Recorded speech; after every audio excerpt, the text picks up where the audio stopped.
Welcome to Leading Today. I'm your host, Dr. Lisa Bagby, where every other week we explore leadership, emotional intelligence, organizational change, and the people side of leadership that often determines whether organizations merely survive or truly thrive. If this is your first time listening, welcome.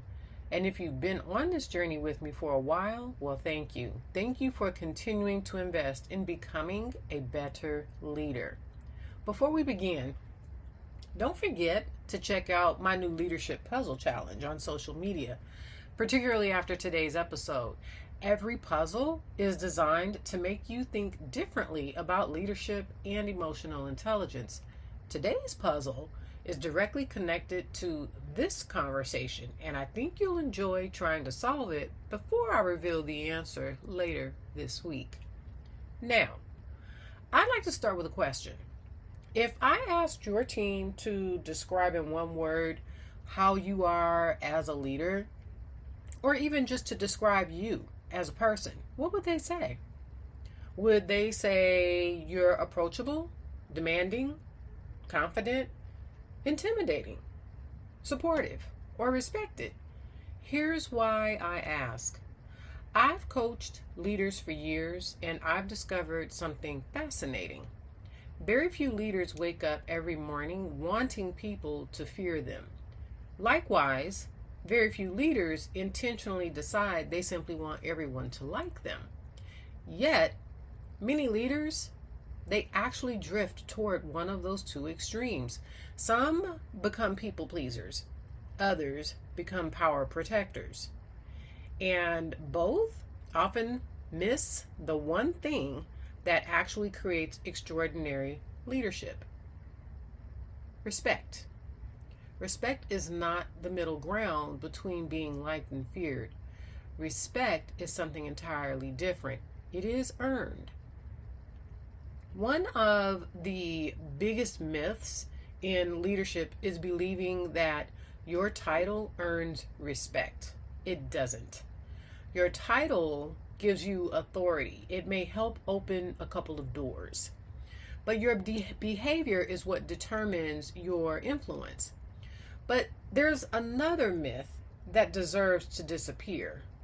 Some leaders believe, quote, if they fear me, they'll perform, unquote. Others believe if they like me, they'll perform. But the research actually tells us that neither is consistently true. Fear may produce immediate compliance, but respect produces long-term commitment. These are very different outcomes. Compliance says, oh, I'll do it because I have to. And commitment says, I'll do it because I believe in what we're trying to accomplish. I've talked about this in a couple of other podcasts. But I want you to think about the difference. One is externally motivated. It's that extrinsic motivation. But the other is internally motivated. And that's what we call the intrinsic motivation. But one disappears that the moment the leader walks away. And the other, well, it continues because people are invested. So let's talk a little bit about what the research says here. So Harvard professor Amy Edmondson's really groundbreaking research on psychological safety, she found that teams perform better when people feel safe enough to ask questions, admit mistakes, challenge ideas respectfully, and offer different perspectives. Those are learning behaviors. They're not fear, but they are the things that drive stronger team performance. Now, Gallup has found something equally compelling. Only about 3 in 10 employees strongly agreed that their opinions count at work. Think about this for a second. Gallup estimates that if organizations doubled that number, they could experience 27% lower turnover. That's immediate dollar savings to the bottom line. There would be 40% fewer safety incidents. Think about that from a liability perspective. And a 12% increase in productivity. Well, what would that do to your profit margins, right? So when you think about those numbers, it's about when people feel respected. When people feel respected, they contribute. When people fear embarrassment, they stay silent. And silence might look like agreement, but often it's self-protection. One of Google's most famous internal research projects, called Project Aristotle, it reached a similar conclusion, interestingly enough. The highest performing teams weren't the ones with the smartest individuals. They were the teams where members felt psychologically safe to speak up, challenge assumptions, and learn together. That should make you, as a leader, pause. Because many organizations, they don't fail from a lack of intelligence. They're really very good at hiring intelligent people. They fail because intelligent people stop talking. But why? Is it fear? Is it lack of confidence? Think about what you're doing as a leader. Is it you and you don't realize it? Or maybe you do. Well, we'll get to that shortly, but keep listening. So let's talk a little bit about confidence, because confidence is necessary. In fact, your team wants a confident leader, but people want to believe someone is capable of navigating uncertainty, and that's confidence. But it's confidence without humility that becomes arrogance. And arrogance sounds something like, well, I already know, or I've been doing this for years, or maybe you say, my decision is final. But humility sounds very different. Humility says, what perspectives am I missing? Or help me understand. Or it might even say, well, I may not have all the answers. So do you notice something? What's different in those? Neither statement reflects weakness. Humility isn't thinking less of yourself. It's actually thinking less about yourself and more about someone or something else instead. So emotionally intelligent leaders understand that confidence earns credibility, but humility earns trust. And there is a careful balance. You want to demonstrate confidence and knowledge without overly explaining or downplaying yourself.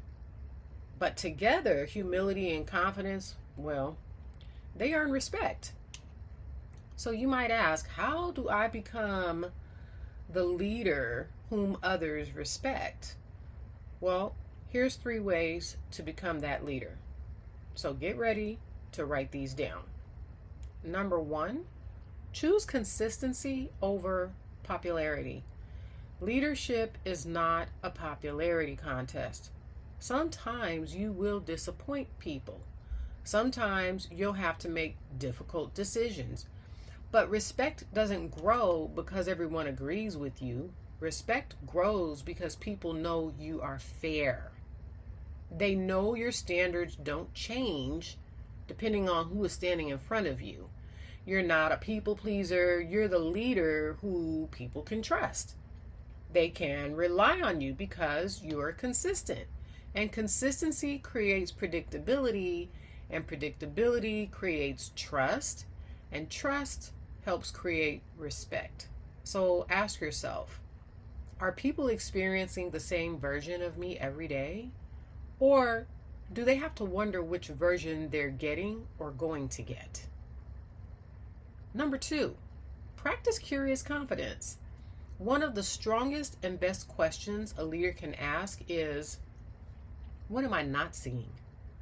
And then be willing to hear the answer, even if it's uncomfortable. Notice that question does not weaken your authority. It strengthens your leadership. Emotionally intelligent leaders stay curious and humble. They don't confuse certainty with wisdom. In fact, the more senior you become, the more dangerous it becomes to assume you're always right. A good executive leader surrounds themselves with competent people whom they can trust their counsel and guidance. And this is hugely important. Your team doesn't expect perfection, they expect openness. And curiosity invites innovation. Defensiveness shuts it down. So remain open even if it's uncomfortable. Number 3, protect dignity while maintaining accountability. Now, this may be the most overlooked leadership skill today, honestly. Respect doesn't mean lowering standards. It means raising standards while protecting people's dignity. And there's a huge difference between saying, help me understand what happened, and, well, what were you thinking? One builds accountability, the other builds shame. People will rarely grow or trust in environments where they constantly feel diminished. The best leaders create and develop accountable people, and they do so leading by example. That would mean you are leading by example. You are demonstrating accountability. Leaders aren't going around making others feel small so that they can feel big. And that understanding and that practice, well, that's leadership emotional intelligence in action. So here's a final thought, and something I hope you'll remember long after this episode ends.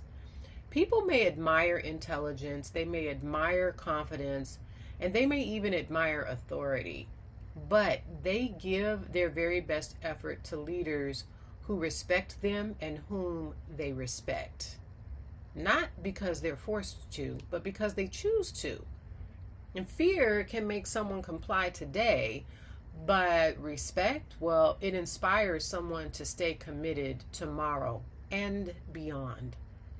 As leaders, we are all writing a leadership legacy every single day. Not with grand speeches and not with performance evaluations, but with ordinary actions and conversations. The meeting you lead tomorrow, the feedback you give next week, the mistake someone brings to you, the disagreement you choose to listen to instead of judge, defend, or criticize. Those moments, they define your leadership far more than your title ever will. Because respected leaders leave people better than they found them. They are inspired, they're motivated, uplifted, they're seen, heard, and valued. And that's leadership worth remembering. That's a leader worth respecting. So thank you for joining me today on another episode of Leading Today. I really hope today's conversation challenged your thinking.